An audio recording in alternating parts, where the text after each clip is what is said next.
Hi guys, welcome to the channel. I just wanted to do a budget build today. This is going to be my first video on PC building that I'm doing, and the two builds we're going to be doing today is a budget build and an extreme budget build, and I have both of them right here set up. The first one is the extreme budget build. I have it in the cart in Amazon.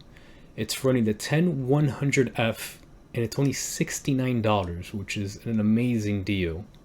And then we have 16 gigs of RAM at 3200 with an SL of 16 at $48, which is a good price for RAM. I don't know why this says a gift. It's not a gift.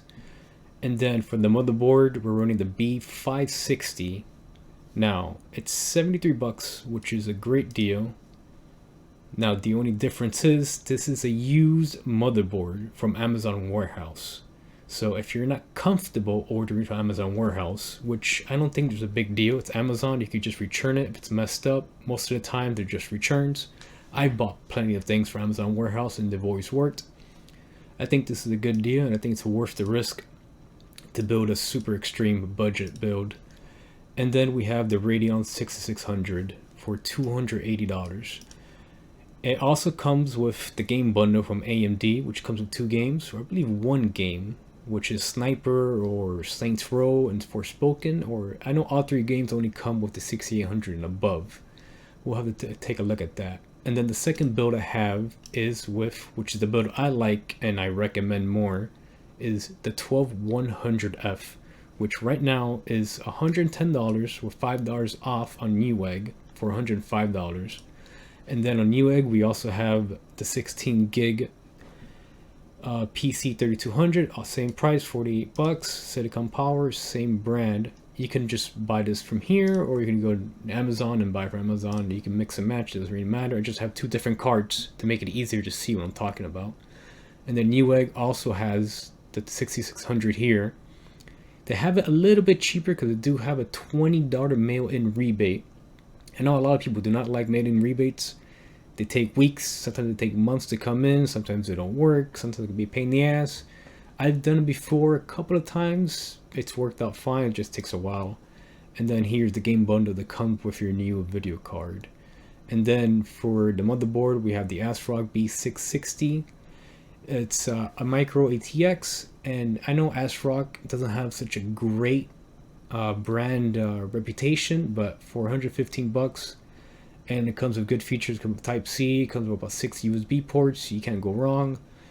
Now, the reason why I believe you should buy this build over what I call the extreme budget build, which will work just fine, you can still play any game you want with this, is if you build this, you're going to be locked. You're not going to have any future upgrade paths. You're going to have to buy a whole new motherboard later on, and you're gonna have to buy a new CPU way quicker than if you just buy the 12100F. And you'll see why I'm talking about that here. This is a chart from Gamers Nexus, and if you don't know who Gamer Nexus is, I advise you to go to YouTube, look them up, subscribe to them. They make awesome content, awesome videos on all parts, all PC gaming, power supplies, CPUs, video card reviews. I get a lot of my information from these guys. These guys are really good. And if you look at the chart here, here's the 10100. You're going to be running the RAM at 2666. You're not going to be running at 3200 because the i3 10100 10th gen does not overclock. You can't run XMP on 3200. So you're going to be getting this. Now, this is Cyberpunk. This is one of the hardest games to run. This is 1080p and medium graphics. Now, the reason I'm showing this because even at 1080p with a 3080, you're still getting over 100 FPS, and your 1% lows are in about the 60s. Now, if you look at the 12100F, you're getting 141 FPS with much better 1% lows. So you have to tell yourself, is the price difference of $100 between what I recommend the budget build, 557 here, or the extreme budget build of 470, $100 difference, is $100 difference worth to you today to get a difference of about 40 FPS in one of the most demanding games in 1080p? Now, as you go up to 1440p, the results are probably going to be similar, because as you go up, it's going to be way more GPU bound. So 1080p, that's the most important resolution for your CPU. And then the reason I picked the 6600, I think it's the best price per performance value there is right now. The 6600 right now, you'll get a 1080p on average over 100 FPS. Now, if you factor in esports games like Apex or Rainbow Six Siege or CSGO, you're getting over 200 FPS, over 150 FPS, depending on the settings you put. Most of the time, you can put high, medium settings on those games, and you will still run the game just fine. Now, I picked the 6600 over the 3060. 3060 is just a little bit faster, but it costs a lot more, over $100 more, and you don't really get much else over it. DLSS, you could get DLSS, but I wouldn't. It's not worth $100. For the 6600, FSR 2.0 is going to be coming to a bunch of games. Games already have FSR 1.0, and AMD has something called Radeon Super Resolution, which is a driver upscaler, which you can run on any game. So for example, you want to play a game at 1440p, all you have to do is put your resolution at 1080p, enable Radeon Super Resolution, and the driver will upscale the 1080p game to look like a 1440p game.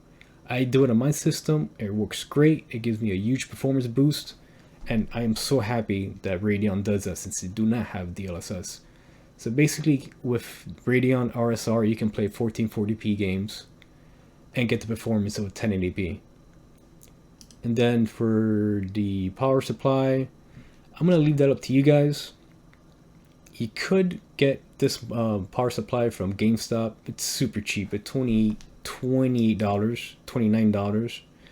Now, they charge you $6 for shipping, but if you buy something else here and make it over $50, you get free shipping. But it's 550 watts, more than enough to run the budget builds. The only thing is, I would advise, if you plan on upgrading eventually your GPU to like a 3080 or a 6800, you're going to need more than 550 watts of power supply. So if you want to go extreme budget, you're not thinking about the future, you can buy something like this. It's going to work now, it's going to work just fine, your computer will run. But if you're thinking about the future, I would get a 750 watt, 800 watt, 850 watt power supply. The next gen GPUs are going to be power hungry. Power requirements are going up. Also, if you want to go even more budget and get even a cheaper video card and lower the price down by maybe another 70-60 bucks and make it even more of an extreme budget build, you can get a 5600 XT, which I'm showing right now on eBay. These are used cards, they're not going to be new. They're going to be a couple of years old. They probably were mined to mine Ethereum during the crypto craze. I used to have a 5600 XT. It worked for me fine. I was able to play Warzone at 1440p, and it's still a good card. It's only a little bit worse than the 6600 that I was recommending for about $260, $280. And if you look here at the 12 game average from Hardware Unboxed, the 5600 XT is still a good performing GPU, and for $200, it's not bad. If you find a good deal on it used, and you want to go extreme budget, I think I'd highly recommend this video card. Another card you can get is also the 2060 from NVIDIA. You do get access to DLSS, which is a good thing, but the prices for the 2060 are pretty expensive. They're going here for $290, $300. This is an HP at $240. These are OEM builds, video cards. They're probably hot. They don't run as fast as the IAB partner ones. I wouldn't want to get one of these cards. Instead of buying a 2060, it's still too expensive. You're better off just getting a 6600. So if you want to go extreme budget, the 5600 XT seems to be a good price. It seems to be a good buy. I would get this if you want to keep saving money over the 6600. But I would recommend buying new. Get the 6600. You're not going to have to worry about the used cards if something's going wrong with them, if they were used and abused during the mining craze. So that's the recommended build for today, July 21st. I'm not recommending Ryzen. Ryzen is too expensive for budget builds. Their lower price products are terrible. They get absolutely destroyed by Intel. and they have nothing to compete against the 10100F. The 10100F for 70 bucks, the way it's priced right now, is unbeatable. And even the 12100F for $110, $105 destroys anything that AMD has in that price bracket. So if you're looking for budget builds, Intel is the way to go. So that was the budget build, an extreme budget build for July 21st.